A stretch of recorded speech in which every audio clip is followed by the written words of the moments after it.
मरकज सुभान अल्लाह भावलपुर ये international boundary से 100 किलोमीटर दूर है। जैश ए मोहम्मद का मुख्यालय था।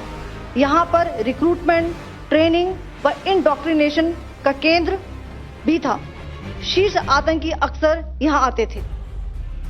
मैं आप सबको बताना चाहती हूँ कि किसी भी सैन्य ठिकाने का निशाना नहीं बनाया गया और अभी तक किसी तरह की नागरिक क्षति की रिपोर्ट नहीं है। सुप्रभात देवियों और सज्जनों, मैं कर्नल सोफिया कुरैशी और मेरे साथ विंग कमांडर व्योमिका सिंह आज आपको 6 से 7 मई 2025 की रात 1:05 से 1:30 बजे के बीच भारतीय सशस्त्र बलों द्वारा अंजाम दिए गए ऑपरेशन सिंदूर के बारे में जानकारी देंगे। ऑपरेशन सिंदूर 22 अप्रैल को पहलगाम में हुए विभत्स आतंकवादी हमले के शिकार मासूम नागरिकों व उनके परिवारों को न्याय देने के लिए लॉन्च किया गया था। इस कार्रवाई में 9 टेररिस्ट कैंप्स को टारगेट किया गया और पूरी तरह से इसे बर्बाद किया गया। पाकिस्तान में पिछले 3 दशकों से टेरर इंफ्रास्ट्रक्चर का निर्माण हो रहा है। इसमें recruitment, indoctrination centres, training areas व लॉन्च पैड शामिल थे, जो पाकिस्तान और पाक अधिकृत जम्मू कश्मीर POJK दोनों में फैले हैं। Operation Sindoor was launched by Indian Armed Forces to deliver justice to the victims of Pahalgam terror attack and their families. 9 terrorist camps were targeted and successfully destroyed. Over the last 3 decades, Pakistan has systematically built terror infrastructure. It is a complex web of recruitment and indoctrination centers, training areas for initial and refresher courses, and launch pads for handlers. These camps are located both in Pakistan as well as Pakistan-occupied Jammu and Kashmir areas. Some of the well-known training camps are located, as you can see on the screen. They are distributed from Savai Nala in the north, counting to approximately 21, ending at Bhagalpur to the south.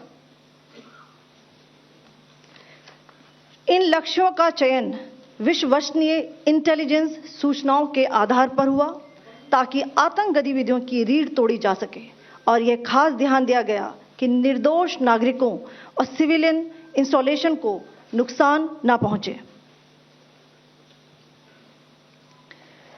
The selection of these targets for Operation Sindoor was based on credible intelligence inputs and role of these facilities in perpetrating the terror activities.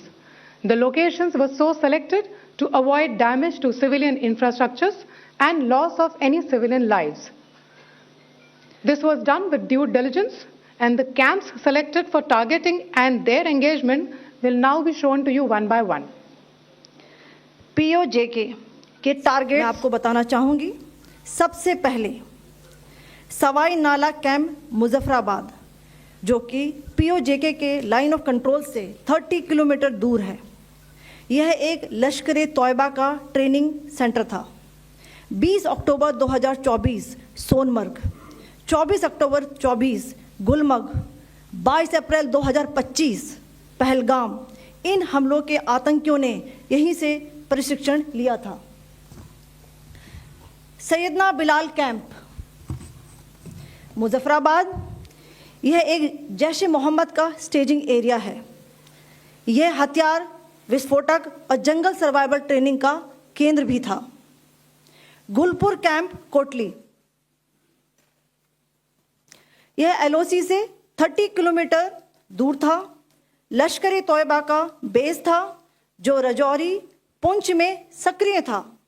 20 अप्रैल 2023 को पुंछ में और 9 जून 2024 को तीर्थ यात्रियों के बस हमले में यहीं से आतंकी को ट्रेन किया गया था।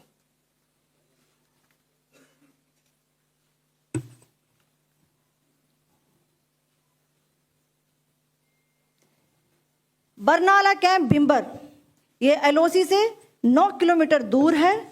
यहाँ पर हथियार, हैंडलिंग, आईईडी व जंगल सर्वाइवल का प्रशिक्षण केंद्र था। अब्बास कैंप कोटली।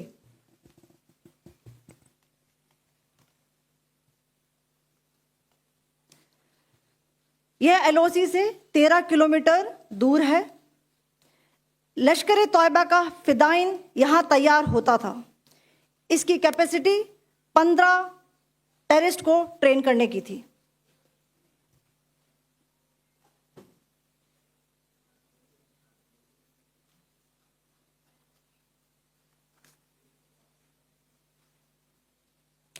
अब मैं पाकिस्तान के अंदर के टारगेट से अवगत कराना चाहूंगी। पहला, सर्जल कैंप सियालकोट। यह अंतर्राष्ट्रीय सीमा से 6 किलोमीटर की दूरी पर है, सांबा कठुआ के सामने।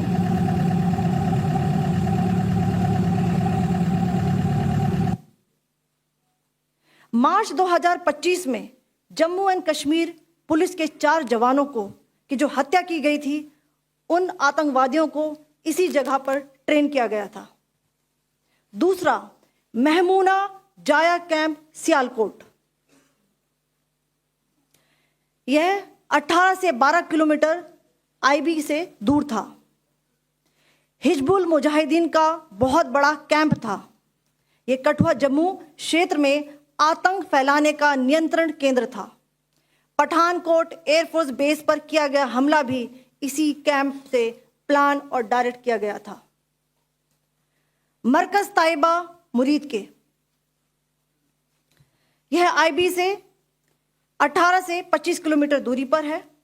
2008 के मुंबई हमले के आतंकी भी यहीं से प्रशिक्षित हुए थे। अजमल कसब व डेविड हेडली भी यहां ट्रेन हुए थे।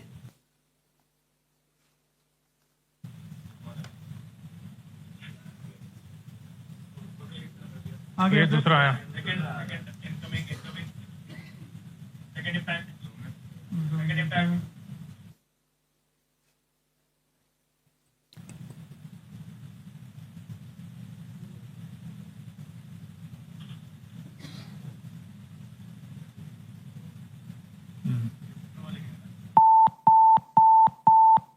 टारगेट 10 हुआ है इसमें भी। टारगेट 10 हुआ, एंक्लोजर सेम ही है। 7 it is hit the target. हाँ हाँ।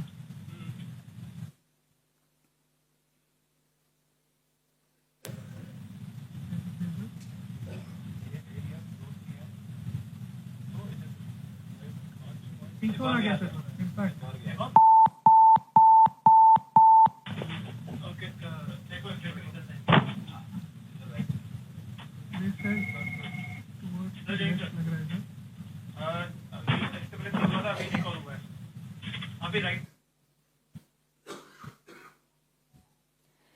मरकज सुभान अल्लाह भावलपुर, ये इंटरनेशनल बाउंड्री से 100 किलोमीटर दूर है। जैश ए मोहम्मद का मुख्यालय था। यहाँ पर रिक्रूटमेंट, ट्रेनिंग व इंडॉक्ट्रिनेशन का केंद्र भी था। शीर्ष आतंकी अक्सर यहाँ आते थे। मैं आप सबको बताना चाहती हूँ कि किसी भी सैन्य ठिकाने का निशाना नहीं बनाया गया और अभी तक किसी तरह की नागरिक क्षति की रिपोर्ट नहीं है। धन्यवाद। जय Hind. The strike on the terror camps were undertaken through precision capability, as shown to you. A niche technology weapons with careful selection of warheads was ensured so that there will be no collateral damage. The point of impact in each of the target was a specific building or a group of buildings. All the targets were neutralized with clinical efficiency, and the results reiterate the professionalism of the Indian Armed Forces in the planning and execution of their operations. No military establishments were targeted. India has demonstrated considerable restraint in its response. However, it must be said that the Indian Armed Forces are fully prepared to respond to Pakistani misadventures, if any, that will escalate the situation. Jai Hind, and thank you very much. Ladies and gentlemen, friends in the media, I ask your indulgence today in view of the fact that this is still an evolving situation. We will therefore not be able to take questions and answers today, but we will come back for more updates and more briefings shortly. Thank you all very much for joining us this morning. Thank you. Jai Hind.